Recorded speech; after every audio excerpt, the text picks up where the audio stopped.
നമസ്കാരം.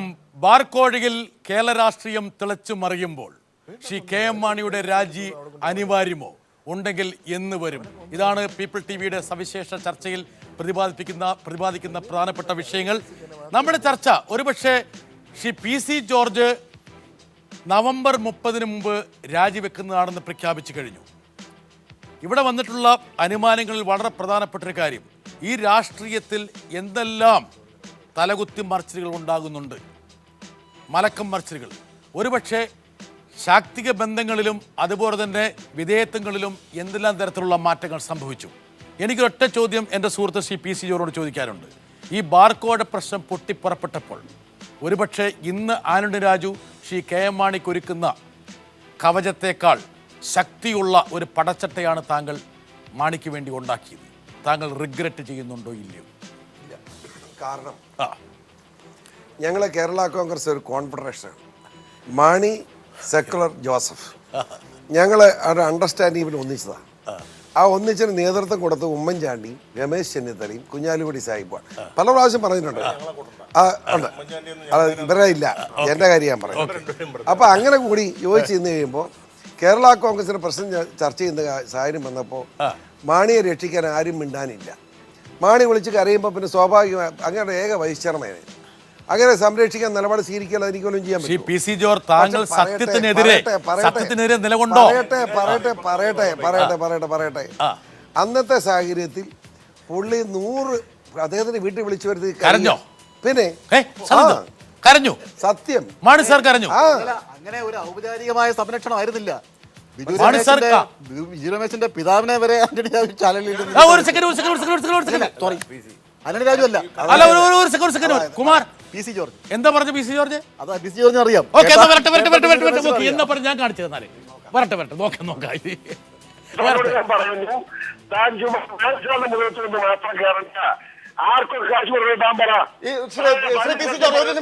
Shri P C George, doctor Biju Ramesh അദ്ദേഹം വെല്ലുവിളിച്ചിരിക്കുകയാണ്.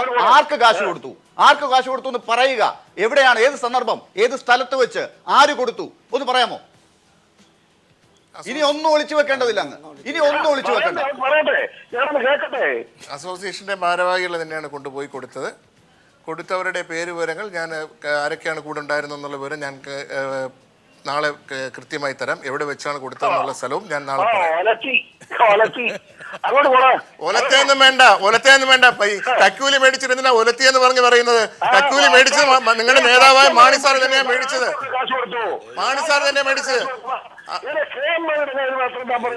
ധൈര്യമായിട്ട് തന്നെ പറഞ്ഞ ഉമ്മാക്കി കാണിച്ച് ചേട്ടാ പേടിപ്പിക്കണ്ട.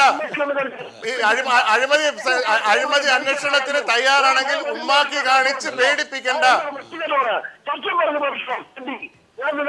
ഞാൻ സത്യസന്ധമായിട്ട് പറഞ്ഞ താങ്കൾക്ക് എങ്ങനെ അറിയാം മാണി സാർ പേടിച്ചിട്ടുണ്ടോ? താങ്കൾ ഒലത്തിയോ? അതായത് കേട്ടോ, ഈ ചർച്ചയാണ് മാണിയുടെ ഗ്രൂപ്പിനകത്ത് എനിക്കെതിരായ പ്രശ്നമായി മാറിയത്. അത് ഞാൻ ബിജു രമേശിനെ ചൂടാക്കാൻ വേണ്ടി ചെയ്തതാണെന്നാണ് ആരോപണം. അതെ, മനസ്സിലായോ? ഇത് വിജയ രമേശൻ ബിജു രമേശൻ ചോദിച്ചു. വിജയ രമേശൻ ഞാനും കൂടെ ഒരു 25 കൊല്ലത്തിനിടയിൽ കണ്ടിട്ട് പോലും ഇല്ല. ഇപ്പഴാ കാണുന്നത്. ഒരു 25 കൊല്ലത്തേക്ക് അധികം പ്രകോപിപ്പിക്കണ്ട എന്നാ പത്രസമ്മേളനത്തിൽ പറഞ്ഞതാ. ഓർമ്മയുണ്ടാവുന്നത് ഞാനപ്പോ ഘടകവിരുദ്ധമായിട്ട് എന്താ ചെയ്തിരിക്കുന്നത്? അതിനു മുമ്പാണ്. ഇത് തുടക്കമാണ്. അപ്പൊ എനിക്ക് ചൂടാകാൻ കാരണം എന്താന്ന് ചോദിച്ചാൽ, ഞാൻ കെ എം മാണി കാശ് വാങ്ങിച്ചെന്ന് എനിക്കറിയാം. കാരണം എന്താന്ന് അറിയാമോ? കാരണം പറയാം. ഞാൻ പറയട്ടെ. ജഡ്ജി പറഞ്ഞില്ല ഇതിനപ്പുറത്ത് വേറെ എന്താണ് വേണ്ടത്? ഈ മാണിയുടെ കോപ്പ് പോരുത് വർത്താനം പറയും. നാണം കേട്ടവൻ.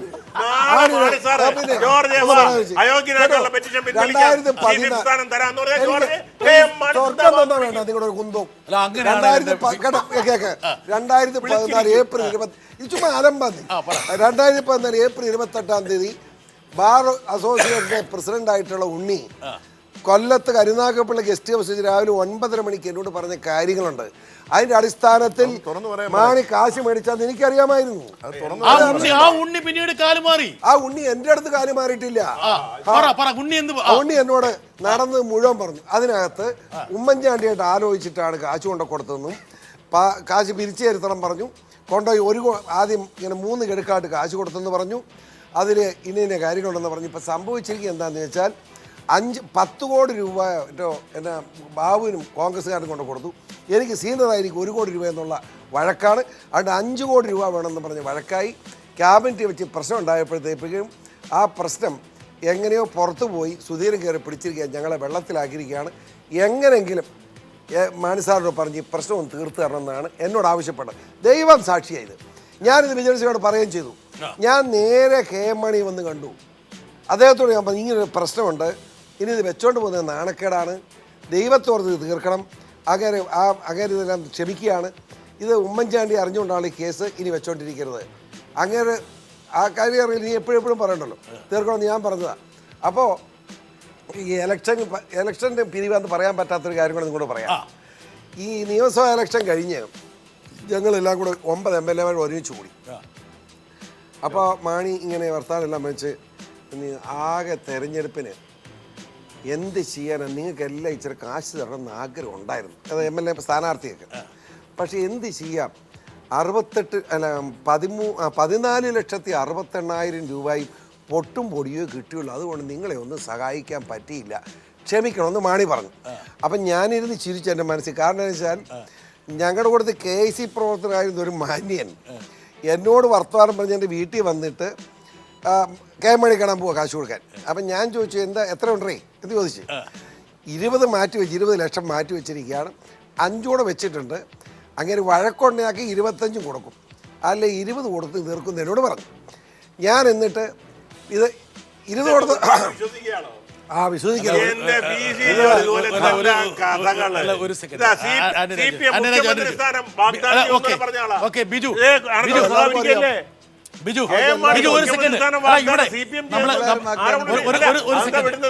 അതുകൊണ്ട് PC ജോർജ് എന്തും പറയും.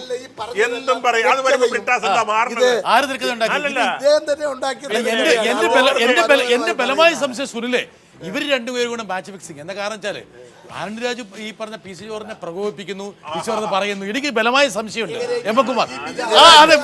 അതായത് അതെ എനിക്ക് ബലമായ സംശയം. എന്താ കാരണം വെച്ചാല് സുനില ശരിയല്ലേ,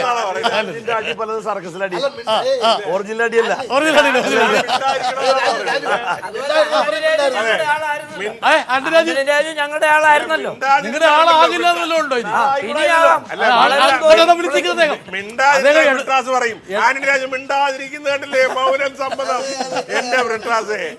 ഇടതുപക്ഷത്തേക്ക് സുനിൽകുമാർ താങ്കളെ വിളിച്ചിരിക്കുകയാണ്. ഞങ്ങളുടെ PJ ജോസഫ് വന്ന് ഞങ്ങൾ സ്വീകരിക്കും. ആന്റണി രാജു അതിന്റെ കൂടെ ഉണ്ടാവൂല്ലോ ഉറപ്പായിട്ടും. എന്താ ആവശ്യം? അപ്പം താങ്കൾ വൈകാതെ അങ്ങോട്ട് പോവുകയാണോ? അല്ല എന്ന് പറഞ്ഞു, പക്ഷെ താങ്കൾ അത് അങ്ങോട്ടൊന്നും മുഖം കൊടുക്കാതിരിക്കുകയാണ്. വരുന്നില്ല എന്ന് പറഞ്ഞിട്ടില്ല. ബിജു രമേശ്, എനിക്കൊരു ചോദ്യം. എന്നൊന്നും ഞങ്ങൾ പറയേണ്ട കാര്യമില്ല. ഓക്കെ ബിജു രമേശ്, എനിക്കൊരു ചോദ്യം. ഒരു പക്ഷേ എനിക്ക് തോന്നുന്നു ഈ ഹൈക്കോടതിയുടെ നിരീക്ഷണങ്ങൾ വന്നപ്പോൾ സ്വാഭാവികമായിട്ടും ജേക്കബ് ജോർജ് ഒരൊറ്റയാൻ പോരാട്ടമായിരുന്നു ബിജു രമേശിൻ്റെ. സ്വാഭാവികമായിട്ടും ഒരു കച്ചവടക്കാരൻ ഒരുപാട് കാര്യങ്ങൾ മറയ്ക്കാനുമുണ്ട് മറക്കാനുമുണ്ട്. അധികാര കേന്ദ്രങ്ങൾക്കെതിരെ ഇതുപോലെ നിശ്ചയദാർഢ്യത്തോടെ പൊരുതാൻ ഒരുപക്ഷെ വ്യാവസായിക വാണിജ്യ രംഗത്തുള്ള ആർക്കും പറ്റില്ല. സ്വാഭാവികമായിട്ടും ഒരുപാട് കാര്യങ്ങളിലെ പിടിവള്ളി സർക്കാരിനുണ്ട്. എന്തുകൊണ്ടായിരിക്കാം ബിജു രമേശ് ഈ ഒരു നിശ്ചയദാർഢ്യം പ്രതിഫലിച്ചത്? ആദ്യം ബിജു രമേശോട് ചോദ്യം. ഈ ബാർ വിഷയത്തില് നഷ്ടപ്പെട്ടത് മുഴുക്കിയും ബാർ ഉടമസ്ഥന്മാർക്കാണ്. തൊഴിലാളികൾക്കൊക്കെ നഷ്ടപ്പെട്ടു, അത് കാര്യം പോട്ടെ. ഞങ്ങളൊക്കെ പറഞ്ഞുകൊണ്ടിരുന്നത് തൊഴിലാളികളുടെ നഷ്ടം, ഇവിടുത്തെ നാടിനുണ്ടാകുന്ന സാമ്പത്തിക നഷ്ടം. ബിജു രമേശിനെ പോലുള്ളവർ പറയുന്നത് അവർക്ക് സ്വന്തം പോക്കറ്റിനുണ്ടാകുന്ന നഷ്ടം കോടിക്കണക്കിന് രൂപയാണ് ഓരോ വർഷവും നഷ്ടമാക്കിക്കൊണ്ടിരിക്കുന്നത്. അതിൻ്റെ ഒരു മനപ്രയാസം സ്വാഭാവികമായിട്ട് ബിജു രമേശിനുണ്ട്. രണ്ടാമത്തെ കാര്യം, ബിജു രമേശിന് കോൺഗ്രസിനകത്ത് പിന്തുണയുണ്ടല്ലോ. പിന്തുണയുണ്ട്. ശരത്തിനെ ഉദ്ദേശിച്ച് പറഞ്ഞ ഞങ്ങൾ ബന്ധുക്കളാണ് ആ ഒരു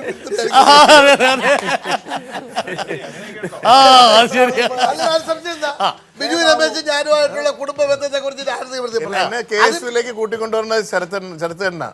അപ്പൊ അന്ന് ഞാൻ കേസിൽ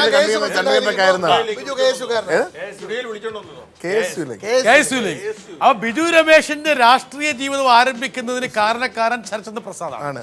താങ്കൾ KSUവിന്റെ പ്രവർത്തകനായിരുന്നു, കോൺഗ്രസിന്റെ കടുത്ത അനുഭാവിയായിരുന്നു, കോൺഗ്രസിന്റെ പ്രവർത്തകനായിരുന്നു. അദ്ദേഹത്തിന്റെ അച്ഛൻ K. കരുണാകരന്റെ ഏറ്റവും മനസ്സുകൊണ്ട് അടുപ്പമുള്ള ആളും അദ്ദേഹം അതിന്റെ കുടുംബമല്ല. എന്നിട്ട് ഈ ചതി അതൊക്കെ കാലം മാറി വരുമ്പോ ബിജുവിന്റെ സ്റ്റാൻഡ് എടുക്കുമ്പോൾ സ്വാഭാവികമായി വരുന്ന കാര്യങ്ങൾ ഈ ചതി ഈ സർക്കാർ അങ്ങോട്ട് ചെയ്തല്ലോന്ന്, ഈ ചതി സർക്കാർ അങ്ങേരോട് ചെയ്തല്ലോന്ന്, അതാ ചോദ്യം. തിരിച്ചാ ചോദിക്കുന്നത്. ബിജു ശരത്ചന്ദ്ര പ്രസാദ് മനസ്സുകൊണ്ട് ബിജു പറഞ്ഞ സത്യമാണെന്ന് അറിയാവുന്നതുകൊണ്ട് മാണി രാജിവെക്കണമെന്ന് ആഗ്രഹിക്കുന്ന ആളാണെന്ന് ഓക്കെ. ബിജു ഒരു സെക്കൻഡ്, താങ്കൾക്ക് ഞാൻ വീണ്ടും ചോദിച്ചാലും ജേക്കബ് ജോർജ് പറഞ്ഞ പോലെ താങ്കൾ കോൺഗ്രസിനുള്ള സപ്പോർട്ട് ഉള്ളത് കൊണ്ടാണോ താങ്കൾ ഇതുപോലെ പിടിച്ചു നിന്നത്? അല്ല, ഇത് പ്ലാൻ ചെയ്ത് പറഞ്ഞതൊന്നുമല്ല. പലരും പറഞ്ഞ് മുഖ്യമന്ത്രിയുടെ സപ്പോർട്ടൊന്നും എനിക്കില്ല.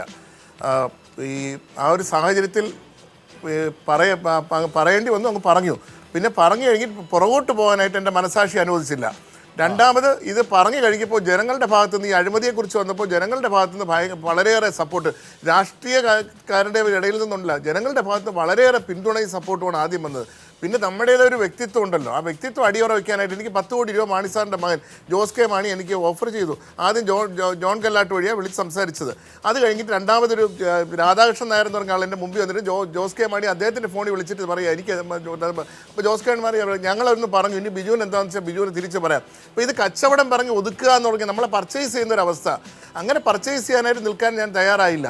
നമ്മുടെ അഭിമാനം വിറ്റ് നമ്മൾ രാജ്യത്തെ ഒരു കാര്യത്തിന് ഇറങ്ങിയിട്ട് പിന്നെ അതിനുവേണ്ടി വിൽക്കുന്ന പലരെയും നമ്മൾ മുൻ ചരിത്രങ്ങളിൽ കണ്ടിട്ടുണ്ട്. അപ്പം ഇതിൽ നഷ്ടം വന്നാലോ ലാഭമല്ല. ഗവൺമെൻറ് പല സമ്മർദ്ദങ്ങൾ ഈ പറഞ്ഞ പോലെ ഇലക്ട്രിസിറ്റി കയറ്റി നോക്കി, കുറേ പെറ്റീഷൻസ് അയച്ചു, ബാക്കിയുള്ള പല രീതികൾ നോക്കി. ഓപ്പറേഷൻ അനന്ത കൊണ്ടുവന്നിട്ട് ഇല്ലാത്ത ആദ്യം പറഞ്ഞ എൻ്റെ വസ്തുക്കളെല്ലാം പുറമ്പോക്കാണെന്ന് പറഞ്ഞ് ചിത്രീകരിക്കാൻ നോക്കി. കോടതിയിൽ പോയപ്പോൾ ആദ്യം കേസ് വിഡ്രോ ചെയ്തു. എത്ര കേസുകളായി? ഇല്ല, അത് കൂടാതെ തന്നെ ബാബുവിന്റെ ഒരു പ്രകടനം ഉണ്ടായിരുന്നു. ഒരു ദിവസം രാവിലെ മുതൽ രാത്രി വരെ എല്ലാ ഹോട്ടലിലും പ്രകടനങ്ങൾ നടത്തി. അപ്പൊ നിരവധി രീതിയിൽ ആൾക്കാർ വിചാരിക്കും വളരെ കംഫർട്ടബിൾ ആണെന്ന്. രാവിലെ തൊട്ട് ഉച്ചവരെ ഒരു സ്ക്വാഡ്, ഉച്ചയ്ക്ക് ശേഷം മറ്റൊരു സ്ക്വാഡ്, ഇങ്ങനെ നിരന്തരം. പക്ഷേ ഞങ്ങൾ വളരെ വിജിലൻ്റായി എല്ലാ സ്ഥലങ്ങളിലും ക്യാമറ വെച്ചു. കാര്യം എന്തെങ്കിലും സാധനങ്ങൾ കൊണ്ടുവന്ന് പ്ലാൻ ചെയ്തിട്ട് തന്നെ ഇപ്പം പറഞ്ഞ ഡെപ്യൂട്ടി കമ്മീഷണറുടെ നിർദ്ദേശം ഏത് രീതിയിലും ബിജു രമേശിനെ കേസിൽ പ്രതിയാക്കണമെന്നാണ്. അപ്പോൾ ഞാൻ ഡെപ്യൂട്ടി കമ്മീഷണറോട് പറഞ്ഞു, നിങ്ങൾ ട്രാപ്പ് ചെയ്യരുത്, സത്യസന്ധമായിട്ടാണ് നിങ്ങൾ പരിശോധിക്കാം. ട്രാപ്പ് ചെയ്യാൻ ഉദ്ദേശമുണ്ടെങ്കിൽ സാർ നേരത്തെ പറയണം, ഞാൻ ഹോട്ടൽ ബിസിനസ് തന്നെ ക്ലോസ് ചെയ്തേക്കാം. അപ്പോൾ ആ രീതിയിൽ വരെ നമ്മളെ ഭീഷണിയുടെ മുൾമുനയിൽ നിർത്തി. ഈ ഇപ്പോൾ എൻ്റെ അവിടെ നിന്ന് കുറേ വ്യാജമദ്യം പിടിച്ചു എന്ന് പറഞ്ഞാൽ ജനങ്ങൾ വിചാരിക്കുമോ ഇയാൾ വ്യാജ മച്ചവടക്കാരനാണ്. നമ്മളെ സപ്പോർട്ട് ചെയ്തവരെല്ലാം നിമിഷങ്ങൾ കൊണ്ട് നമുക്ക് തിരിക്കാൻ ഒരു കഴിയും. ഒരു പഴയ കോൺഗ്രസ്സുകാരനോട് അല്ലെങ്കിൽ കോൺഗ്രസിന്റെ കടുത്തൊരു അനുഭാവിയോട് അദ്ദേഹം ഒരു സത്യം പറഞ്ഞു ഒറ്റ പേരിൽ ഇങ്ങനെ സർക്കാരിന്റെ മെഷീനറി വേട്ടയാടാൻ പാടുണ്ടോ? ഒരു പൗരന്റെ സ്വാതന്ത്ര്യത്തിന്റെ മുകളിൽ കയറി ഇങ്ങനെ ട്രപ്പീസ് കളിക്കാൻ പാടുണ്ടോ? ഇതെന്താ വെള്ളരിക്ക പട്ടണമാണോ? ഈ കേരളം പോലെ ഇത്രയും ജനാധിപത്യ സാന്ദ്രതയുള്ളൊരു സംസ്ഥാനത്ത് ഒരു സാധാരണ വ്യവസായി ഒരു സത്യം പറഞ്ഞതിന് ഇതുപോലെ ഒരു സർക്കാർ കുതിര കയറാൻ പാടുണ്ടോ? താങ്കളൊരു പ്രധാനപ്പെട്ട കോൺഗ്രസ് നേതാവാണ്. ബിജു പറഞ്ഞ കാര്യത്തിൽ ഞാൻ വാദിയും പ്രതിയല്ലല്ലോ. ബിജു പറഞ്ഞ ആളുകളാണ് ഇതിന് മറുപടി പറയാനുള്ളത്, ഞാനല്ല. കാരണം ഔദ്യോഗികമായി ചില ആളുകൾ ചെയ്ത കാര്യങ്ങളെക്കുറിച്ചാണ് ബിജു പറഞ്ഞത്. ആ ഉദ്യോഗസ്ഥന്മാർക്ക് വേണ്ടി ഞാൻ വാദിയാകേണ്ട കാര്യമില്ല. ആ ഉദ്യോഗസ്ഥന്മാരെ നിലയ്ക്ക് നിർത്തണ്ടേ? ഒരു സെക്കൻഡ്, ഉദ്യോഗസ്ഥന്മാരെ നിലയ്ക്ക് നിർത്തും, അതാണ് സർക്കാരിന്റെ അധികാരമെന്ന് ഒരു DGPയെ മുൻനിർത്തി മുഖ്യമന്ത്രി പറയുകയാണെങ്കിൽ ഈ കേരളം ഭരിക്കുന്ന പാർട്ടിയുടെ പ്രധാനപ്പെട്ട താങ്കൾ പറയണ്ടേ? അത് മുഖ്യമന്ത്രിക്ക് പറയാം. മുഖ്യമന്ത്രിക്ക് അധികാര സ്ഥാനത്ത് മുകളിൽ ഇരിക്കുന്നതിന് മുഖ്യമന്ത്രിക്ക് പറയാനുള്ള അവകാശമുണ്ട്. പക്ഷേ അത് പറയാനുള്ള അവകാശം എനിക്കില്ല. എന്തെല്ലാം കാര്യങ്ങൾ ഈ രാഷ്ട്രീയത്തിൽ പറഞ്ഞിട്ടുണ്ട്, ഇതൊന്നും മിണ്ടാതിരിക്കണേ. വിദ്യാർത്ഥി യുവജന രാഷ്ട്രീയത്തിൽ പറയുന്നത് പോലെയുള്ള ഈ കോൺഗ്രസ് രാഷ്ട്രീയത്തിൽ വരുമ്പോൾ പറയേണ്ടത്. ഇപ്പോ എന്റെ സുഹൃത്ത് ബിജു രമേശിനോട് എനിക്ക് സ്വാഭാവികമായി ഞാനൊരു പൗരൻ എന്നുള്ള നിലയ്ക്കാണ്, BJP രാഷ്ട്രീയത്തിന്റെ പ്രതിനിധി എന്നുള്ള നിലയ്ക്ക് മാത്രമല്ല. ഇപ്പൊ ഈ അഴിമതി കേസ് ഇവരുടെ ബാർ സംബന്ധമായി അവർക്ക് അനുകൂലമായ ഒരു കാര്യം ഗവൺമെന്റ് എടുക്കാത്തത് കൊണ്ട് പുറത്തു വന്നു. ഇതിനു മുമ്പും കാലാകാലങ്ങളിൽ ബാർ ഉടമകൾ പൈസകൾ കൊടുത്തിട്ടുണ്ടാവില്ലേ? ആ അഴിമതികൾ കൂടി പറയാൻ ഇനി ഇത്ര വൈകിയെങ്കിലും ബിജു രമേശ് തയ്യാറാവുമോ അതെന്ന് അറിയാനുള്ള ഒരു താല്പര്യം കൊണ്ട് ചോദിക്കുക. അല്ല, ബാക്കിയുള്ള രാഷ്ട്രീയക്കാരെല്ലാം കുഴപ്പത്തിലാക്കാൻ വേണ്ടി. അല്ല, എനിക്കറിയില്ല അങ്ങനെ കൊടുത്തിട്ടുണ്ടോ. മുൻകാലങ്ങളിലെല്ലാം സുഗമമായിരുന്നോ? കുമാറേ അപ്പുറത്തൊക്കെ കിട്ടിയിട്ടുണ്ട് കേട്ടോ ഉള്ള കാര്യം ഞാൻ ഒന്ന് അറിയട്ടെ അത്. ഫണ്ടിലേക്കൊക്കെ അതൊന്നും അറിയട്ടെ ഇവരെ ഏതാ അല്ല എന്ത് ഒരു കുഴപ്പമില്ല അറിയട്ടെ കുമാറിന് ആരെയോ വിരോധം അതിനകത്ത് BJP ചിലത് വീടാനുണ്ട്. കാരണം LDF സർക്കാരിന്റെ കാലത്തും ഓക്കെ ഇങ്ങനെ അതെ, ഓക്കെ. ഒരു സെക്കൻഡ്, അത് ബിജു രമേശ് പറഞ്ഞു. ഇടതുപക്ഷ സർക്കാരിന്റെ കാലത്ത് ഗുരുദാസിന് ഒരു ചായ പോലും വാങ്ങിച്ചു കൊടുത്തില്ല എന്ന് പറഞ്ഞു. ഗുരുദാസ് ആണെന്ന് എക്സൈസ് മന്ത്രി ചായ പോലും മേടിച്ചു കൊടുത്തില്ല. എന്താ ബിജു എന്താ പറ? ഞാൻ മാത്രമല്ല, സംഘടനയിലിരിക്കുന്ന തലപ്പത്തിരിക്കുന്ന എല്ലാവരും പറഞ്ഞു ഗുരുദാസ് സാവിന്റെ കാലത്ത് ഒരു ചായ പോലും മേടിച്ചു കൊടുത്തില്ലെന്ന് അവരെ ഓരോരുത്തരും പറഞ്ഞു. കാര്യം അപ്പൊ ഇവർ ചായ മേടിച്ചു കുടിച്ചു കൊടുക്കും. ചായയല്ല, ഇവിടെ എന്ത് മേടിച്ചു കൊടുത്താലും തൃപ്തിയല്ലാതെ 25 കോടി രൂപയ്ക്ക് മുകളിൽ പിരിച്ചിട്ടുണ്ട്. ഇതുവരെ അതിന്റെ കണക്കുകൾ വ്യക്തമായി ഇതുവരെ അസോസിയേഷനിൽ വെളിപ്പെടുത്താൻ തയ്യാറാവാതെ അസോസിയേഷൻ മുൾമുനയിൽ നിൽക്കുകയാണ് ഇപ്പോഴും. ഇത് ഈ ബാർ കിട്ടാതാവുകയാണെങ്കിൽ ഇത് പുറത്ത് പൊട്ടും. ഈ സുപ്രീം കോടതിയുടെ ഓർഡർ വരുന്നതോടെ ബാക്കിയുള്ളവർ ഇത് പൊട്ടിക്കും. ഇപ്പോൾ തന്നെ ഞാനിത് രണ്ടെണ്ണം ഞാൻ മാണിസാറിൻ്റെ കാര്യം പറഞ്ഞു. ബാക്കി ആൾക്കാർ ഉണ്ടെന്ന് ഞാൻ പറഞ്ഞതല്ല, പിന്നെ നിർബന്ധിച്ച് ചോദിച്ചപ്പോൾ ഞാൻ കെ ബാബുവിൻ്റെ കാര്യം കൂടി അവസാനം വിജിലൻസ് കോടതി പറഞ്ഞു. അപ്പം കെ ബാബു എന്നെ എന്തുമാത്രം ഉപദ്രവിക്കാൻ നോക്കി. എനിക്കെതിരെ ബാബു ക്രിമിനൽ കേസ് ഫയൽ ചെയ്തു. എനിക്കെതിരെ 25 ലക്ഷം രൂപ മാനനഷ്ടം കൊണ്ടുവന്ന് ബാബു ഫയൽ ചെയ്തു. എല്ലാം ഞാൻ ഒറ്റയ്ക്കാണ് ഫൈറ്റ് ചെയ്യുന്നത്. മാണിസാർ ചോദിച്ചിരിക്കണം 10 കോടി രൂപയാണ് ഞാൻ മാണിസാറിന് കൊടുക്കണമെന്ന് പറഞ്ഞിരിക്കണം. ഫയൽ ചെയ്തു. അല്ല, മാനസിക കേസ് കൊടുത്തോ? മാണിസാർ കൊടുത്തിട്ടുണ്ട് 10 കോടി രൂപ. ശ്രീ ആന്റണി രാജു നിർബന്ധിച്ച് കൊടുപ്പിച്ചതാ. എല്ലാ ചർച്ചയിലും നിർബന്ധിച്ച് കൊടുപ്പിച്ച 10 കോടി രൂപയാണ് മാണിസാർ ചോദിച്ചിരിക്കുന്നത്.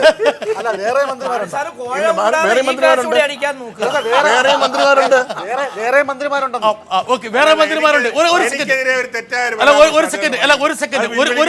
ഒരു പക്ഷേ ഇദ്ദേഹത്തിന് തങ്ങൾക്ക് നീതിമാനായ ഒരു രാഷ്ട്രീയക്കാരൻ നിർബന്ധിച്ചിട്ട് കൊടുത്തുള്ള വാദം അല്ല, താങ്കൾ എരികേറ്റിട്ട് അതാണ് ഉദ്ദേശിക്കുന്നത്. അതായത് പലപ്പോഴും ആന്റണി രാജുവിന്റെ ഒരു പ്രധാനപ്പെട്ട വെളിപ്പെടുത്തൽ ശ്രീ ബിജു രമേശ് താങ്കൾ പറഞ്ഞ കാര്യത്തെ ഞാനൊന്ന് ക്രോഡീകരിച്ച് പ്രേക്ഷകർക്ക് പറഞ്ഞു കൊടുക്കട്ടെ. ഒരു സെക്കൻഡ്. ശ്രീ ബിജു രമേശ് ഒരുപക്ഷെ വളരെ പ്രധാനപ്പെട്ട ഒരു ദശാസന്ധിയിൽ നിന്നുകൊണ്ടാണ് നമ്മൾ ഈ വിഷയം ചർച്ച ചെയ്യുന്നത്. അതായത് ഹൈക്കോടതിയുടെ നിരീക്ഷണം വന്നു. ഒരുപക്ഷെ ഹൈക്കോടതിയിൽ നിന്ന് അനുകൂലമായൊരു നിരീക്ഷണം ഉണ്ടായാൽ ശ്രീ KM മാണിക്ക് രാജിവെക്കേണ്ടി വരില്ലെന്നുള്ള തിരിച്ചറിവിലാണ് ഈ റിട്ട് ഫയൽ ചെയ്തത്. പക്ഷേ ഹൈക്കോടതിയുടെ പ്രമദർശന നിരീക്ഷണങ്ങളൊക്കെ ശ്രീ KM മാണിയുടെ രാജിയിലേക്ക് നയിക്കുന്നു എന്നാണ്. എന്നുള്ള വാക്ക് വേണ്ട. ഇപ്പൊ ചോദ്യങ്ങൾ മാത്രമേ ചോദിച്ചിട്ടുള്ളൂ കോടതി. ഒരു സെക്കൻഡ് ഞാൻ ഹൈക്കോടതിയുടെ വിധി പ്രഖ്യാപനമെന്നോ വിധി ന്യായമെന്നോ ഞാൻ പറഞ്ഞിട്ടില്ല.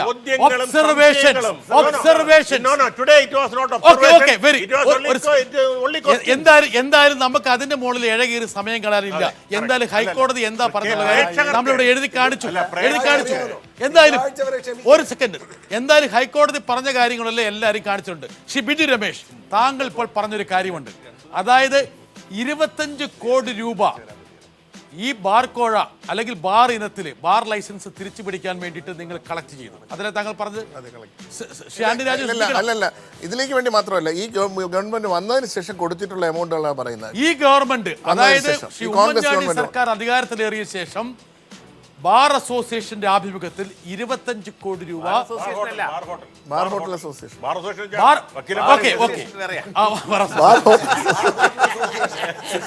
അങ്ങനെ വന്നാലും ആന്റണി രാജു അവിടെ ബാർ ഉടമകള് 25 കോടി രൂപ ഈ ഗവൺമെന്റ് അധികാരത്തിൽ വന്ന ശേഷം ബ്രൈബായിട്ട് കൈക്കോഴിയായി വിതരണം ചെയ്തിട്ടുണ്ട്. ഒന്ന്, താങ്കൾ പറഞ്ഞ ഒന്നതാണ്. രണ്ട്, ശ്രീ KM മാണിക്കും ശ്രീ ബാബുവിനും എതിരെയുള്ള പരാമർശങ്ങൾ മാത്രമാണ് പുറത്തു വന്നിരിക്കുന്നത്. ബാക്കിയുള്ള മന്ത്രിമാർക്കെതിരെയുള്ള പരാമർശങ്ങൾ എപ്പോൾ പുറത്തു വരും സാറേ? സുപ്രീം കോടതി ജഡ്ജ്മെന്റ് വരട്ടെ. കഴിഞ്ഞ ആഴ്ച തന്നെ എലിഗൻസ് ബിനോയ് തന്നെ വളരെ ഇതായിട്ട് പറയുന്നുണ്ടായിരുന്നു. എലിഗൻസ് ബിനോയ് ഇത് പറയാൻ വളരെ ഇതായിട്ട് ഇത് നടന്നിട്ടുണ്ട്. ഇത് മാത്രമല്ല, പിരിച്ചതിൻ്റെ കുറേ വിവരങ്ങൾ, ഈ 25 കോടി രൂപ പിരിച്ചതിനെ കുറിച്ച് എലിഗൻസ് ഈ പറയപ്പെടുന്ന ആ മാർച്ചിൽ മാത്രം ഏകദേശം 14 കോടി രൂപ പിരിച്ച കാര്യം ബിനോയ് പറയുന്നുണ്ട്. ബിനോയ് സംസ്ഥാന എക്സിക്യൂട്ടീവ് കമ്മിറ്റി അംഗമാണ്. പേര് പറയുന്നതിന് കോടതി തടസ്സമുണ്ടോ? എലിഗൻസ് ബിനോയ് വളരെ വ്യക്തമായി പറയുന്നുണ്ട്. ഏപ്രിൽ ഇപ്പൊ പറയാനല്ലോ വേണമെങ്കിൽ.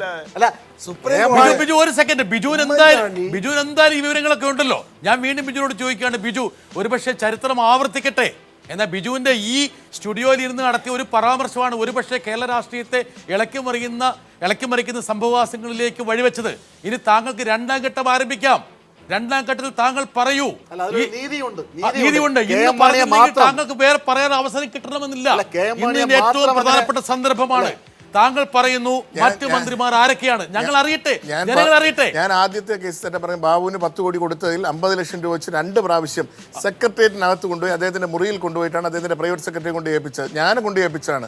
കൈക്കൂലി കൊണ്ടുപോയി കൊടുക്കുന്നതും വാങ്ങുന്നതും കുറ്റകരമാണെങ്കിൽ പോലും അവസാനം ഞാൻ കുറച്ച് ദിവസം ഈ കൈക്കൂലി കൊടുത്തതിന്റെ പേര് ജയിലിൽ കിടക്കേണ്ടി വന്നാലും കുഴപ്പമില്ല എന്നുള്ള തീരുമാനം മനസ്സിൽ തോന്നിയിട്ട് പബ്ലിക്കായിട്ട് കോടതിയിൽ എഴുതി കൊടുത്തു. എഴുതി കൊടുത്തു. പറഞ്ഞു ഞാൻ തന്നെയാണ് 2 പ്രാവശ്യം കൊണ്ടുപോയി കൊടുത്തതെന്ന്. പക്ഷെ ഇതിനൊരു അന്വേഷണത്തിൽ ഒരിടവും എത്താത്ത അവസ്ഥയിലേക്ക് ക്വിക്ക് വെരിഫിക്കേഷനിൽ പോലും ക്ലോസ് ചെയ്ത് കളഞ്ഞു. അപ്പോൾ വെറുതെ പറഞ്ഞു. എന്നിട്ട് എനിക്കെതിരെ ഒരു ക്രിമിനൽ കേസും വന്നു. എനിക്കെതിരെ ഒരു കോമ്പൻസേഷൻ ആവശ്യപ്പെട്ട ഒരു മാനദണ്ഡവും വന്നു.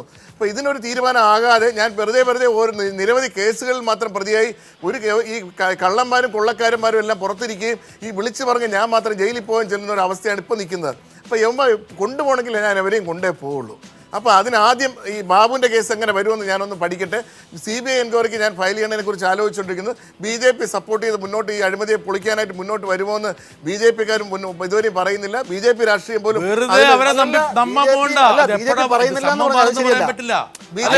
BJP ഇതിനെക്കുറിച്ച് CBI എൻക്വയറി ആവശ്യപ്പെട്ട് വെക്കൂടാ. രാഷ്ട്രീയ സംഘടനയല്ലേ, സെൻട്രൽ ഇത്രയും സ്വാധീനമുള്ളതല്ലേ. കുമാരേ ഒരു സെക്കൻഡ് ഈ ബിജുവിനെ പറ്റി ഒരു കാര്യം പറയാം. ബിജു, ഞാൻ KSRTC ഡയറക്ടർ ബോർഡ് മെമ്പർ ആയിരുന്നു. അന്നൊരു കേസ് അന്വേഷണമായിട്ട് ബന്ധപ്പെട്ടുകൊണ്ട് എന്നെ കമ്മീഷൻ വെച്ചു. ഞാൻ എന്റെ തെളിവ് തെപ്പ് നടന്നപ്പോ അന്ന് വളരെ പയ്യനാണ് രമേശ്. ഇപ്പൊ 10 ഇത്ര പ്രായം. ബിജു രമേശ് വന്നാണ് വളരെ വ്യക്തമായ തെളിവ് എനിക്കുണ്ടാകുന്ന ഒരു സാഹചര്യം. അന്നാണ് ആദ്യമായിട്ട് ബിജു രമേശ് സംസാരിച്ചത്. വർഷങ്ങൾ ഒത്തിരിയായി കണ്ടിട്ടില്ലെന്ന് പറഞ്ഞു. 25 വർഷമായി 25 വർഷം മുമ്പത്തെ ചേർത്ത് കൊച്ചായിരുന്നപ്പോ, അതായത് കൊച്ചായിരിക്കുമ്പോൾ പോലും തെളിവുകൾ നല്ല നിഷ്ഠയുള്ള കൊടുത്തതൊക്കെ ഞാൻ വളരെ വ്യക്തമായി പറഞ്ഞിട്ടാ പോകുന്നത്. ആ രീതിയിൽ വ്യക്തമായ തെളിവായിരുന്നു. ഞാൻ മുഴുവൻ റെക്കോർഡും എടുത്ത് ഞാൻ റിപ്പോർട്ട് കൊടുത്ത് ഈ തെളിവിന്റെ അടിസ്ഥാനത്തിൽ. Very good. സ്വസ്ഥമായി ബിസിനസ് ചെയ്യാൻ ബുദ്ധിമുട്ടായിരുന്നു. കുറിച്ചാണ് എന്തെല്ലാം പറഞ്ഞു. അല്ല, എനിക്ക് തോന്നുന്നു ബിജു രമേശ് ഈ വെളിപ്പെടുത്തൽ നടത്തുമ്പോൾ ഈ ശ്രീ കെ മാണിയുടെ പ്രേതം അദ്ദേഹത്തിന് എപ്പോഴാണ് ആരുടെ പ്രേതം ആവാഹിക്കുന്നത് പറയാൻ കഴിയില്ല. ആ പ്രേതം ഇറങ്ങിപ്പോയി. ചിക്കനും മട്ടനൊക്കെ ഒലത്തിയതെപ്പോഴായിരുന്നു. ഓക്കെ ബിജു രമേശ്, ഞാൻ ഒരുപക്ഷെ ഷിയാരത്തിലെ ഒരു പരാതി കൂടെ പറയും. ഈ നമ്മുടെ ഇത് കാണുന്ന പഞ്ചായത്ത് വാരം, അതിനകത്ത് ഞങ്ങൾ കേരള കോൺഗ്രസിന്റെ കൊടിയും ഇല്ല, ചിഹ്നവും ഇല്ല, ബാക്കി എല്ലാം ഉണ്ട്. ചിഹ്നം ഉണ്ടല്ലോ. ആണിയുടെ ബൾബില്ലെന്ന്. ബൾബൊന്ന് കത്തി തുടങ്ങട്ടെ, ഈ ബൾബൊന്ന് കത്തട്ടെ അല്ലേ? ബൾബ് കത്തട്ടെ. പാലായിൽ ബൾബ് കത്തും ധൈര്യമായിട്ടിരുന്നു. ആദ്യം ഈ ബൾബും തീരുമാനിക്കട്ടെ. അതായത്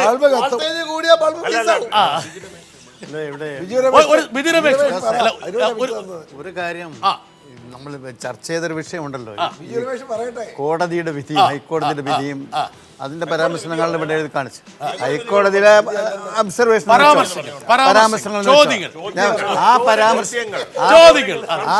ആ ചോദ്യങ്ങൾ ഹൈക്കോടതിയുടെ ആ ചോദ്യങ്ങൾ ഇതുവരെ നടന്ന ചർച്ചകളൊക്കെ നമ്മൾ ചോദിച്ചൊരു വിഷയമാണ്. അതായത് വിജിലൻസ് ഡിപ്പാർട്ട്മെൻ്റ് പ്രവർത്തനം നിശ്ചലമായി പോകുമെന്ന് പറഞ്ഞ് വിജിലൻസ് ആണല്ലോ അപ്പീൽ പോയത്. എങ്ങനെയാണ് ഒരു കേസിൽ കോടതി ആ കേസിൽ കൈകാര്യം ചെയ്ത വിജിലൻസ് ഡയറക്ടർ പെശകാണെന്ന് പറഞ്ഞാൽ, പെശകായ നടപടിയാണെന്ന് പറഞ്ഞാൽ വിജിലൻസ് ഡിപ്പാർട്ട്മെന്റ് പ്രസക്തി എങ്ങനെയാണ് നഷ്ടപ്പെടുക? എങ്ങനെയാണ്? അല്ല, ഞാൻ പറഞ്ഞട്ടെ, അല്ലല്ല,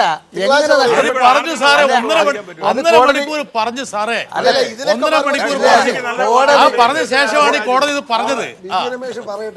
ബിജു രമേശ് ബാക്കി പറ. ഓക്കെ, നമ്മൾ ക്യാമറ മുഴുവൻ എല്ലാ ക്യാമറകളും ബിജു രമേശ് 25 കോടി ഈ ഗവൺമെന്റ് വന്ന ശേഷം വിതരണം ചെയ്തു.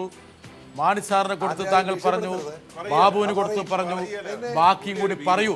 താങ്കൾ ഏതൊക്കെയാലും ഒരു കേസിന് 3-6 ജയിലിൽ ഒരേ സമയത്ത് കിടക്കാൻ പറ്റില്ലല്ലോ, ഒരു ജയിലിൽ കിടക്കാൻ പറ്റൂ അല്ലെ? എന്നെ ജയിലിലയക്കണോ ബ്രിട്ടാസിന് ഇത്രയും നിർബന്ധം എന്താണ്? അല്ല, ഞാൻ നിങ്ങളുടെ കാര്യം പറയാം. ഞാൻ ചോദിക്കട്ടെ, ഞാനൊരു കാര്യം പറയാം. ഒരു സെക്കൻഡ്. നിങ്ങളുടെ കൂടെ പരമോന്നത നീതിപീഠങ്ങളുണ്ട്. അഥവാ നിങ്ങൾക്ക് എത്ര നിർബന്ധമാണെങ്കിൽ നിങ്ങൾ ജയിലിൽ പോവാണ്, നിങ്ങളോട് ഞങ്ങളും വരാം. ഇല്ല, പി സി ജോർജ് വരില്ലേ? ആണ്ടിരാജ് വരില്ലേ? ശരത്ത് വരില്ലേ? സുനിൽ വരില്ലേ? ഞങ്ങൾ വരും. ഇത്രയും ആൾക്കാർ, ജേക്കബ് വരും, കുമാർ വരും. ഉഴവുറിഞ്ചൻ എപ്പം വന്നു ചോദിച്ചാൽ മതി. ഞാൻ ഒന്നാമത് ധർമ്മവേദിയുടെ ആളും കൂടെയാണ്. അതുകൊണ്ട് താങ്കൾ പറ. അല്ലെ, ഹൈക്കോടതി സുപ്രീം കോടതി ജഡ്ജ്മെന്റ് വരുമ്പോൾ തന്നെ ഇപ്പൊ ബിനോയൊക്കെ തെറ്റി നിൽക്കുകയാണ്. അവരിൽ എവിഡൻസുകൾ ഇരിക്കുന്നവർ കംപ്ലീറ്റ് നമ്മൾ പറഞ്ഞു കഴിഞ്ഞാൽ ഇപ്പോഴുള്ള അവസ്ഥ എന്ന് പറഞ്ഞാൽ ഡിപ്പാർട്ട്മെന്റിൽ പോയാലും വിജിലൻസിൽ പോയാലും എവിടെ ചെന്നാലും നമ്മൾ തെളിവ് കംപ്ലീറ്റ് നമ്മൾ കൊണ്ടുവരണം എന്നുള്ള അവസ്ഥയിലാണ് നിൽക്കുന്നത്. ഗവൺമെന്റ് ഭാഗത്ത് നിന്ന് നമ്മളെ ഏതൊക്കെ രീതിയിൽ ഹരാസ് ചെയ്യാൻ പറ്റും അതിൽ നിൽക്കുന്ന ഒരു അവസ്ഥയാണ്. അതുകൊണ്ട് തന്നെ ഈ കേസിന്റെ അധികം ദൂരമൊന്നും പോലെ ഇലക്ഷൻ ഒന്ന് ഡിക്ലെയർ ചെയ്താൽ കഴിഞ്ഞാൽ ഞാൻ തന്നെ ബാക്കിയും കൂടെ പറയുമെന്ന് നേരത്തെ പറഞ്ഞിട്ടുള്ളതാണ്. അപ്പൊ ഇവരുടെ മുൾമുനയിൽ നിന്നുകൊണ്ട് ബാക്കി പറയാൻ എനിക്ക് ഞാൻ ഒരു കാര്യം അദ്ദേഹം പറഞ്ഞു. സുപ്രീം കോടതിയുടെ വിധി വന്ന ശേഷം സ്വാഭാവികമായിട്ടും ഈ ഹിമക്കട്ടയുടെ മറ്റ് ഭാഗങ്ങളിലേക്ക് ബിജു രമേശ് പ്രവേശിക്കും. ഒരു കാര്യം ഞാൻ ബിജു രമേശിന്റെ ശ്രദ്ധപ്പെടുത്തുകയാണ്. അല്ല, താങ്കളോട് സഹായം. അതായത് രാജ്യം ഭരിക്കുന്ന പാർട്ടി BJP ആണ്. അന്വേഷണ ഏജൻസികൾ CBI ഉൾപ്പെടെയുള്ളവരുടെ സഹായം കൊടുക്കുകയില്ലയോ? അതിന് മുമ്പ് ഞാൻ കോടതി വിധിയുടെ പ്രൊസീഡിങ്സ് നമുക്കറിയാമല്ലോ. സുപ്രീം കോടതി വിധിയും സുപ്രീം കോടതിയുടെ കാര്യം കേസെടുക്കാനൊക്കെ കുറെ കാലം കഴിയും. എന്തായാലും ജനകീയ കോടതിയുടെ മുമ്പിലാണ് അദ്ദേഹം ഈ വിഷയം അവതരിപ്പിച്ചത്. കേരളത്തിലെ ജനങ്ങൾ സജീവമായി ഇക്കാര്യം ചർച്ച ചെയ്തുകൊണ്ടിരിക്കുകയാണ്. ഇനി കൊടുത്തത് ആർക്കൊക്കെയാണെന്ന് കൂടി പറയാനുള്ള ഒരു കേരളത്തിലെ ജനങ്ങളുടെ മുമ്പിലുള്ള നവംബർ 30 പി സി ജോർജ് രാജിവെക്കുമെന്ന് പറഞ്ഞതുപോലെ താങ്കൾ ഇപ്പൊ നിർബന്ധിക്കുന്നില്ല വെച്ചാൽ ഒരു ടെലിവിഷൻ ക്യാമറയുടെ മുമ്പിൽ വെച്ച് താങ്കളെ നിർബന്ധിച്ച് പേരുകൾ പറയിപ്പിക്കുന്നില്ല. ഞാൻ ചോദിക്കട്ടെ, ഞാനിപ്പോ ബാബുവിന്റെ പേര് പറഞ്ഞതോടുകൂടിയാണ് എനിക്ക് കടുത്ത പ്രത്യാഘാതങ്ങൾ ഉണ്ടായത്. മുഖ്യമന്ത്രി അടക്കമുള്ളവർ വളരെ ശത്രുതയായിട്ട് അങ്ങ് മാറി. 2 പ്രാവശ്യം ശ്രീ ഗോകുലൻ പോലും മുഖ്യമന്ത്രിയായിട്ട് സംസാരിച്ചിട്ട് ബിജുവിനെ സഹായിക്കുന്ന പ്രശ്നമില്ല, എന്റെ കെട്ടിടം ഇടിച്ചേ അടങ്ങുള്ളൂ എന്നുള്ള വാശിയിലായിരുന്നു മുഖ്യമന്ത്രി അടക്കമുള്ളവർ. അപ്പോൾ ആ ഒരു വൈരാഗ്യം വന്നപ്പോൾ ഒരു കാരണമില്ല ഒരു 45,000 സ്ക്വയർ ഫീറ്റുള്ള ഒരു ബിൽഡിംഗ് പൊളിക്കുക, അതിലേക്ക് വേണ്ടി വ്യാജമായി പേപ്പറുകൾ ക്രിയേറ്റ് ചെയ്യുക, തഹസീൽദാർക്ക് പോലും പേപ്പറുകൾ കൊടുക്കരുത്, ഞങ്ങളുടെ റൈറ്റ് ഓഫ് ഇൻഫർമേഷൻ ചോദിക്കുന്ന ഒരു സാധനം ഗവൺമെൻറ് തരുന്നത് കംപ്ലീറ്റ് ബ്ലോക്ക് ചെയ്തു, ഒന്നും തരില്ല എന്നുള്ള അവസ്ഥ. അപ്പം നമുക്ക് കോടതിയിൽ പോയി നമുക്ക് നീതിയും ന്യായവും ലഭിക്കാൻ വേണ്ടി പറ്റാത്തൊരവസ്ഥയിലേക്ക് എത്തി. ജനങ്ങളെ മൊത്തം കൺഫ്യൂസ് ചെയ്യുന്ന അവസ്ഥയിലേക്ക് എത്തി. കണ്ണിച്ചോരയില്ല വേണ്ട ശരത്തെ. താങ്കളുടെ പാർട്ടി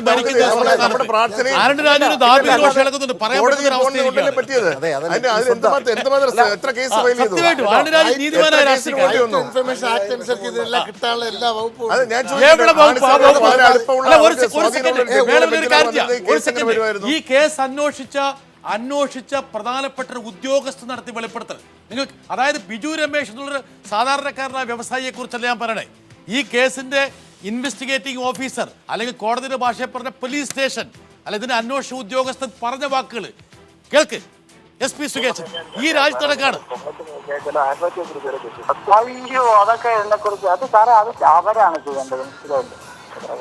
അങ്ങനെ അത്ര ഉള്ള പ്രശ്നം. അങ്ങനെയാണെങ്കിൽ ഇവിടുത്തെ എത്ര പേര് കേരളത്തിൽ ആത്മഹത്യ ചെയ്യേണ്ടി വരും? 6 മാസമായിട്ട് ഊണില്ല, ഉറക്കമില്ല, വീട്ടിൽ പോകാറില്ല, 10 മണി. കേൾക്കൂ മിസ്റ്റർ ആന്റണി രാജു, ഒരു സെക്കൻഡ്. താങ്കൾ എനിക്കറിയാം താങ്കളുടെ മനസ്സെന്നാണ്. ഒറ്റക്കാര്യം അദ്ദേഹം പറഞ്ഞത് 6 മാസമായിട്ട് ഊണ് ഉറക്കമില്ല, സമ്മർദ്ദം സഹിക്കാൻ പറ്റില്ല, ആത്മഹത്യയെ കുറിച്ച് ചിന്തിച്ചുകൊണ്ടിരിക്കുകയാണ്. ഈ ബാർക്കോഴ അന്വേഷിച്ച ഒരു SP സംസാരിക്കുന്ന ഭാഷയാണിത്. ഇതാണ് ശ്രീ ശരത് ചന്ദ്രപ്രസാദ് താങ്കൾ ഭരിക്കുന്ന കേരളത്തിന്റെ ചിത്രം. പറയൂ. ആഭ്യന്തരമന്ത്രി സമ്മർദ്ദമാണ്. നമ്മുടെ വിജിലൻസ് DGP എന്താ പറഞ്ഞത്? അദ്ദേഹത്തിന് സമ്മർദ്ദമാണ്. ഈ സമ്മർദ്ദം മുഴുവൻ ആരുടേതാ? ഉമ്മൻചാണ്ടിയുടെ സമ്മർദ്ദമാണ്. ഈ SP സുകേശൻ പരസ്യമായി ചാനലുകളുടെ മുമ്പിൽ നിന്ന് പറഞ്ഞ എന്താ? ഇത് അന്ധകാരത്തിൽ ഒരു ശബ്ദം ഉണ്ടാക്കിയിരിക്കുന്നു. അദ്ദേഹം പരസ്യമായിട്ട് പറഞ്ഞ എന്താ? അദ്ദേഹം പറഞ്ഞു എന്റെ മേൽ ഒരു സമ്മർദ്ദവും ഇല്ലായിരുന്നു ഈ കേസ് അന്വേഷണത്തിൽ.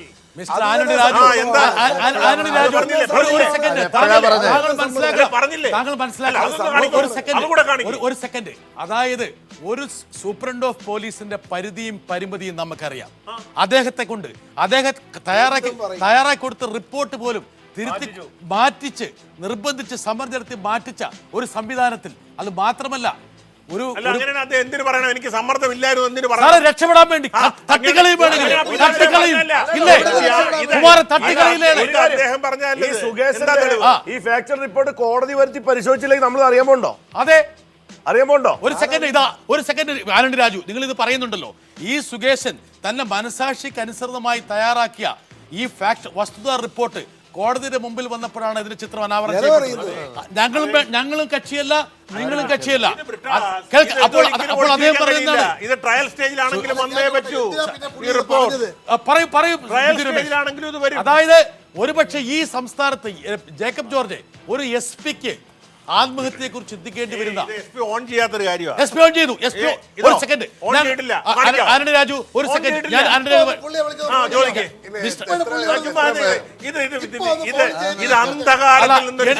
എനിക്കൊരു അഭ്യർത്ഥനയുണ്ട്. ഒരു സെക്കൻഡ് നിങ്ങൾ വേണമെങ്കിൽ, ഞാൻ ആനന്ദ് രാജുവായിട്ട് തുടക്കത്തിൽ പറഞ്ഞൊരു കാര്യമുണ്ട്, നിങ്ങൾക്ക് വേണമെങ്കിൽ എന്ത് പ്രഖ്യാപനങ്ങൾ അവകാശവും നടത്താം. പക്ഷേ ഞാനെന്നുള്ള മാധ്യമ പ്രവർത്തന ഇന്റഗ്രിറ്റിയെ ക്വസ്റ്റ്യൻ ചെയ്യരുത്. ഞാനിവിടെ പ്രേക്ഷകരുടെ മുമ്പിൽ വെച്ച് പറയുകയാണ്, ഞങ്ങൾ ഓൺ ചെയ്യുന്നു. അതായത് ഒരു സെക്കൻഡ് ഇത് സുകേഷിന്റെ ശബ്ദമാണ്. സുകേഷ് ഞങ്ങളുടെ അടുത്ത് പറഞ്ഞതാണ്. ഏത് കോടതിയിൽ പോലും ഞങ്ങൾ ഈ രേഖയുമായിട്ട് പോകാം. ധൈര്യമുണ്ടെങ്കിൽ നിങ്ങൾ ഇത് ഞങ്ങൾ വ്യാജമായിട്ടുണ്ടാക്കിയതാണെങ്കിൽ ധൈര്യമാണ്. ഞാൻ വെല്ലുവിളിക്കാണ് ഇവിടെ. അതായത് ഒരു സെക്കൻഡ്, 27 വർഷത്തെ മാധ്യമ പ്രവർത്തനത്തിന്റെ പശ്ചാത്തലമുള്ള വ്യക്തിയാണ് ഞാൻ പറയുന്നത്. അതായത് ഞാൻ ഇവിടെ നിന്നുകൊണ്ട് പറയുകയാണ്, ഇതിൻ്റെ അകത്ത് ഓരോ അക്കവും അക്ഷരവും കുത്തും കോമയും ജേക്കബ് ജോർജ് ഞങ്ങൾ ഓൺ ചെയ്യുകയാണ്. അത്രത്തോളം കൃത്യയോടെ പറയാണ്. ദയവ് ചെയ്ത് ഒരു രാഷ്ട്രീയ പ്രഖ്യാപന തലത്തിലേക്ക് നമ്മുടെ വസ്തുതാ റിപ്പോർട്ടിനെ പരസ്യമായി പറഞ്ഞിട്ടുണ്ട്. ഇതിന് പരസ്യമായി പറയിപ്പിച്ചല്ലേ അദ്ദേഹത്തിന് മുകളിൽ നിന്നുള്ള താക്കീത് നൽകി അദ്ദേഹത്തിന് മെമ്മോയും കൊടുത്തു. ഒരു 2-3 മെമ്മോ ഇത് പല പ്രാവശ്യമായി കൊടുത്തിട്ടുള്ളതായിട്ടാണ് എനിക്കറിയാൻ കഴിഞ്ഞത്. ജേക്കബ് ജോർജ്, അതായത് ഒരു സാധാരണ ഉദ്യോഗസ്ഥന് എങ്ങനെ ഒരു സിസ്റ്റത്തെ പടപെരുതാൻ പറ്റും? ഒരു വ്യവസായ പ്രമുഖനായ ബിജു രമേശ് അനുഭവിച്ച പീഡനങ്ങൾ നമ്മൾ കേട്ടു. സർക്കാരിന്റെ, അതായത് ഒരു കോൺവിക്ഷൻ റിപ്പോർട്ട് വേണ്ടെങ്കിൽ തന്നെ തട്ടിപ്പോകുന്ന ഉദ്യോഗസ്ഥൻ. പക്ഷേ ഈ സമ്മർദ്ദങ്ങളെയെല്ലാം അതിജീവിച്ചും കൊണ്ടാണ് അദ്ദേഹം ആ റിപ്പോർട്ട് തയ്യാറാക്കിയത് എന്ന് ഓർക്കുമ്പോൾ സുകേഷിനെതിരെ പല നേതാക്കന്മാരും ഒക്കെ ഇതുപോലെ TV ചർച്ചകളിൽ സുകേഷിനെ ചീത്ത വിളിക്കുന്നത് ഞാൻ കേട്ടിട്ടുണ്ട്. ഞാൻ അതിനെ എതിർത്തിട്ടുണ്ട്. ഒരാൾ പറഞ്ഞത് ബിജു രമേശിന്റെ സെക്യൂരിറ്റി ഓഫീസറായിട്ട് അദ്ദേഹത്തെ നിയമിക്കും എന്നാണ്. അത്രയ്ക്ക് നാണം കെട്ട രീതിയിൽ തന്നെ വർത്തമാനം പറഞ്ഞവരുണ്ട്. പക്ഷേ സുകേഷിനെ പോലെയെന്നല്ല, ഏത് ഉദ്യോഗസ്ഥനും ഇതുപോലെ സർക്കാരിൻ്റെ സമ്മർദ്ദങ്ങൾക്കെതിരെ നിലയുറപ്പിക്കാൻ കഴിയും. സർക്കാരിൻ്റെ മാത്രമല്ല, സർക്കാരിൻ്റെ സ്വന്തം സമുദായത്തിൻ്റെ അതുപോലെയുള്ള സമ്മർദ്ദങ്ങൾക്കെതിരെ നിന്നും കൊണ്ട് ഇതേപോലെ ഒരു റിപ്പോർട്ട് തയ്യാറാക്കാൻ കഴിഞ്ഞെങ്കിൽ തീർച്ചയായിട്ടും അദ്ദേഹം അഭിനന്ദനം അർഹിക്കുന്നു എന്ന്. എനിക്ക് ഒറ്റ അഭ്യർത്ഥന മാത്രമേ ഉള്ളൂ എൻ്റെ സുഹൃത്തുക്കളുള്ളത്. പലപ്പോഴും സത്യങ്ങൾ അന്ധകാരത്തു നിന്നാണ് പുറത്തേക്ക് വരുന്നത്. പലപ്പോഴും ഏറ്റവും പ്രധാനപ്പെട്ട സ്കൂപ്പുകൾ പോലും ലീക്കായിട്ടാണ് വരുന്നത്. ഒരിക്കലും ഒരു കേസിന്റെ വിവരങ്ങൾ പൂരപ്പറമ്പിലല്ല വിതരണം ചെയ്യപ്പെടുന്നത്. ദയവ് ചെയ്ത് മാധ്യമപ്രവർത്തനത്തിന്റെ, അന്വേഷണാത്മക മാധ്യമപ്രവർത്തനത്തിന്റെ ബാലപാഠത്തെ കുറിച്ച് എന്നേക്കാൾ നന്നായി അറിയാവുന്ന നിങ്ങൾ ഇരിക്കുമ്പോൾ ഒരുപക്ഷെ ഇത് നിങ്ങളെ ഓർമ്മിപ്പിക്കേണ്ടി വരുന്ന ഒരു ഗതികേടായിട്ട് വിചാരിക്കുന്നു. ഒരു കൊമേഴ്സ്യൽ ബ്രേക്കിന് ശേഷം ബ്രിട്ടാസിന്റെ ഇന്റഗ്രിറ്റി ചോദ്യം ചെയ്തതല്ല, ഞങ്ങളെല്ലാം പത്രത്തിൽ കൂടെയും അങ്ങയുടെ ചാനലിൽ കൂടെയും ഒക്കെ ഞങ്ങൾ സുകേശൻ പറയുന്ന കേട്ടു. ഇവിടെ വന്നപ്പോ ഇങ്ങനെ ഒരു ഇതും കാണുന്നു. ഞങ്ങൾ പബ്ലിക് ശരത്ചന്ദ്ര പ്രസാദ് ഈ സുകേശൻ ഇത് പറയുന്നതിന് മുമ്പ് സുകേശൻ നടത്തിയ ടെലിഫോൺ സംഭാഷണത്തിന്റെ ശകലങ്ങളാണ് നിങ്ങൾ കാണിച്ചത്. ഇതിന്റെ ഓരോ ഇഞ്ചും ഞങ്ങൾ ഉറച്ചു നിൽക്കുന്നു. നിങ്ങളുടെ അടുത്ത ഇതിനാണ് മറ്റേ യേശു ക്രിസ്തു സെന്റ് തോമസിനോട് പറഞ്ഞതാ, അതായത് ഈ ഓട്ടയിൽ കൈവരലിട്ടിട്ട് നോക്കിയിട്ട് പറ എന്ന്, അതുപോലെ പറയിപ്പിക്കേണ്ടി വരുമല്ലേ? ഓക്കെ, ശരി.